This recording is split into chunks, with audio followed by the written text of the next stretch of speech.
सोचिए, एक अकेला नंबर, एक ऐसा आंकड़ा जो हमारी पूरी दुनिया को परिभाषित करता है। ये वो नंबर है जो सरकारें गिरा सकता है, शेयर बाजार में तूफान ला सकता है और ये तक तय कर सकता है कि कोई देश अमीर है या गरीब।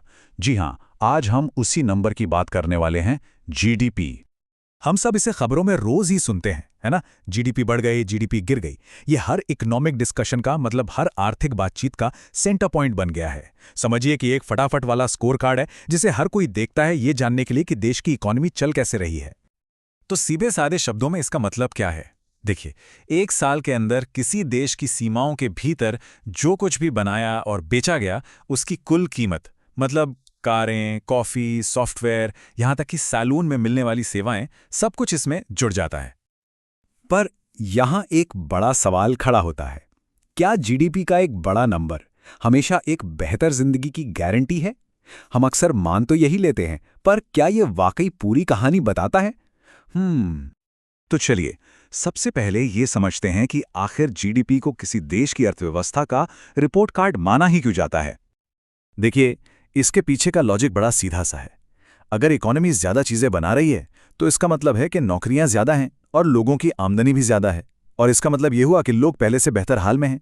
सुनने में तो एकदम सही लगता है ना? और बस यहीं से कहानी थोड़ी दिलचस्प हो जाती है। पता चलता है कि ये नंबर, जो इतना ताकतवर है, असल में बहुत सी जरूरी चीजों को नजरअंदाज कर देता है, और तो और कभी-कभी हमें बिल्कुल गलत दिशा में भी ले जा सकता है। तो अब चलिए जीडीपी की कुछ बड़ी बड़ी खामियों पर नजर डालते हैं। वो दरारें जो बताती हैं कि ये तस्वीर उतनी भी साफ नहीं है जितनी हमें लगती है। ये सोचने में थोड़ा अजीब लगता है ना, कि इकोनॉमी का बढ़ना असल में हमारी जिंदगी की क्वालिटी के लिए बुरा हो सकता है। भला ये कैसे मुमकिन है? यहाँ एक दिलचस्प विरोधाभास देखिए। शराब, तंबाकू और हथियार, इन जैसी चीजों का उत्पादन भी तो जीडीपी को बढ़ाता ही है। लेकिन सवाल यह है कि क्या ये चीजें समाज की भलाई में कोई योगदान करती हैं? ये एक बहस का मुद्दा है। बात यह है कि जीडीपी सिर्फ मात्रा देखता है, गुणवत्ता नहीं। और ये एक बहुत ही बड़ी कमी है। जीडीपी सिर्फ बाजार में हुए सौदों को गिनता है। ये उन छिपी हुई कीमतों को पूरी तरह से नजरअंदाज कर देता है जिन पर कोई प्राइस टैग नहीं लगा होता। जरा सोचिए, एक फैक्ट्री है जो खूब सामान बना रही है, जिससे जीडीपी तो बढ़ रही है। लेकिन अगर वो फैक्ट्री नदी में प्रदूषण फैला रही है, तो उस नदी को साफ करने की लागत या लोगों की सेहत पर जो बुरा असर पड़ रहा है, उसे जीडीपी से घटाया नहीं जाता।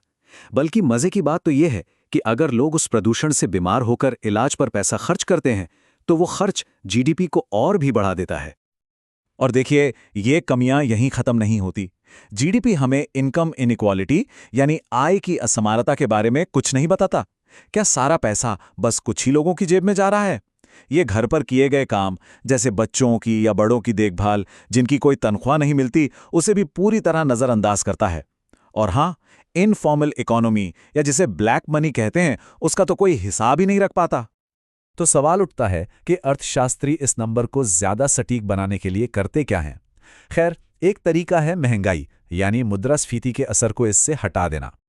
इसे ऐसे समझिए, मान लीजिए एक देश ने पिछले साल जितना ही सामान बनाया, लेकिन हर चीज की कीमत डबल हो गई, तो जो नॉमिनल जीडीपी है वो भी डबल दिखेगा। इससे ऐसा लगेगा कि अरे वाह, कितनी तरक्की हो गई। लेकिन रियल जीडीपी कीमतों में हुए इस इजाफे को हटा देता है, जिससे हमें यह पता चलता है कि असल में उत्पादन कितना बढ़ा। तो अगली बार जब भी जीडीपी के बारे में सुने, तो हमेशा ध्यान दें कि बात रियल जीडीपी की हो रही है या नहीं, क्योंकि असल में यही वो नंबर है जो मायने रखता है। अच्छा, तो ये इतना बड़ा नंबर आखिर गिना कैसे जाता है? चलिए इसका जो एक सबसे आम तरीका है उस पर एक नजर डालते हैं। एक बहुत कॉमन तरीका है खर्च को देखना।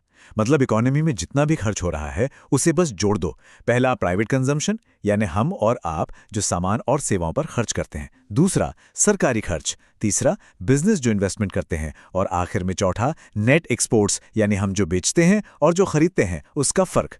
इन चारों को मिला दीजिए और आपको मिल गया जीडीपी। चलिए अब एक और जरूरी फर्क को समझ लेते हैं कि किस तरह की इनकम जीडीपी में गिनी जाती है और कौन सी नहीं। देखिए, जीडीपी में वो इनकम गिनी जाती है जो किसी चीज को बनाने के बदले कमाई गई हो, जैसे जमीन से मिलने वाला किराया, पैसे पर मिलने वाला ब्याज या काम करने के बदले मिली मजदूरी। क्योंकि ये सब सीधे सीधे इकोनॉमिक एक्टिविटी से जुड़ा है, इसलिए इसे गिना जाता है। लेकिन वो पैसा जो बिना किसी सामान या सर्विस के बने बस एक हाथ से दूसरे हाथ में चला जाए, उसे नहीं गिना जाता, जैसे कि कोई गिफ्ट, स्कॉलरशिप या पेंशन। क्योंकि इससे कोई नई इकोनॉमिक एक्टिविटी नहीं हुई, इसलिए ये जीडीपी का हिस्सा नहीं है। अब एक आखिरी पर बहुत जरूरी कॉन्सेप्ट को समझना होगा। एक होता है स्टॉक, जो एक स्नैपशॉट की तरह है, जैसे ठीक इसी पल आपके बैंक अकाउंट में कितने पैसे हैं।